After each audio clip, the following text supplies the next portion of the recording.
And if you can't do that job, Godspeed. Yeah. I mean, at the end of the day, the U.S. military is a business. And, and I had to look at it that way because I thought I was being picked on. I thought I was, but really at the end of the day, I was like, okay, it's a business. There are numbers here. And so I thought, okay, well, maybe if I just get back to the schoolhouse at First Marine Division and I can teach. And Right. so then when I get over there, this was 2011, and I finally make it back to First Marine Division, and I get over there and I'm being told, no, you're not going to come teach because you need another deployment, but we're not going to deploy you. And so I was like, Yeah, that's the big Navy and big Marine Corps, the blue and green weenie oh yeah, inserting themselves. yeah. So I just said, and I had one chief told me one time, he said, basically you're a poster child. You're basically like here just as like a pretty boy, and you were to have your dress blues and dress whites inspection ready in your locker. So if a dignitary comes through, you're going to go have lunch with them and represent the command in Big Navy. And Yeah, that's a cruel statement to make. I said that's not for me, and I'm out. Yeah, yeah. So I decided at the end of my 8 years that I was going to accept a medical retirement, and it was pretty bad, man. I mean, everything was highly scrutinized. Even my electronic medical and service record was constantly being changed and messed with. I can't tell you how Oh, many really? times I went down to see my ortho surgeon, who was my ortho trauma surgeon, who had seen me from May of 2006 in Balboa and had treated all of my injuries, signed off saying I was worldwide assignable. And then I would turn it in to Big Navy, go to the yeoman, turn it in. They'd uploaded my record, and then I'd be like, okay, maybe in a couple of months, put on a deployment roster, and then Yeah.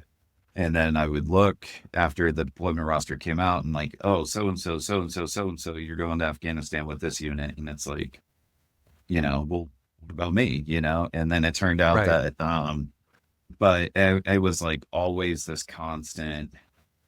I would go on my electronic service record, and then I would see that it would say not deployable, and so it was like this constant game that I was playing with the Navy, and so I don't know, I mean I can't blame them because it's their system, but I want to ask you about your resolve with it, but first, what made you want to redeploy as an amputee?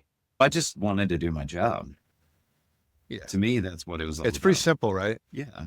Yeah. And I told the Navy, yeah, anyone that would like listen in the chain of command, I'm like, hey, look, I know I'm not going back to the front lines. I know, like, it's not feasible, but why can't I be an ALPO or an LPO over at a deployable Yeah. unit, or even just be like, a third or second class over there just as like help, talking to the guys coming back off of patrol. Why not? Yeah. For those watching, it's like, the corpsman, there might be one corpsman for 150 Marines or 100 Marines, like human. And one of the things that keeps you going, that really helps your morale out, is good leadership. A really solid chief, a good HM2, HM1. These are first and second class petty officers, first and second class petty officers that are in charge. They're the ones that, where you're going to go, what resources are available for you. Like these make the differences. And, you have shock trauma platoons, and you have things in the rear that are very much involved in saving lives, transport. Certainly there was something for you there, but it seemed like there was politics involved. Oh yeah. I mean, I did this like towards the end, went to PMR class, but got certified PMR, but I couldn't, they wouldn't send me to any other schools either. They wouldn't send me to Yeah.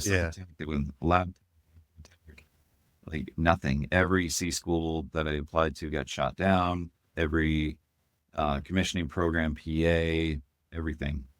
And so, Right, commissioning program. You thought maybe you can go in that route, which yeah, is certainly not lacking in leaders and could use yeah. all the experience it can afford.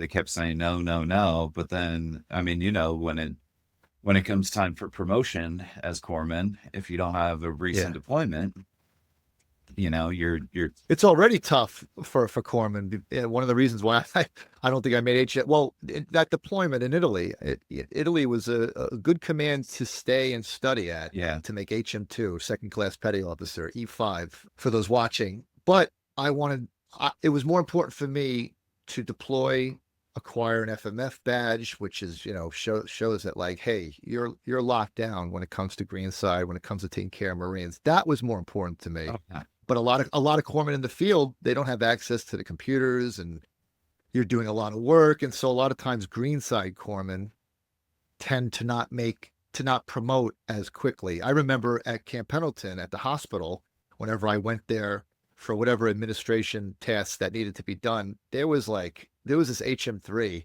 who was just a warrior, multiple deployments, the go-to guy, teaching tactical combat casualty care, and was really he was kind of at the end like, you need to make HM2 or you're going to be out of the Navy. And it's just like the Navy needs guys like this. Like he needs to make that rank yeah, and stay in. But the reason he was like kind of behind was because he's busy going to war. yeah.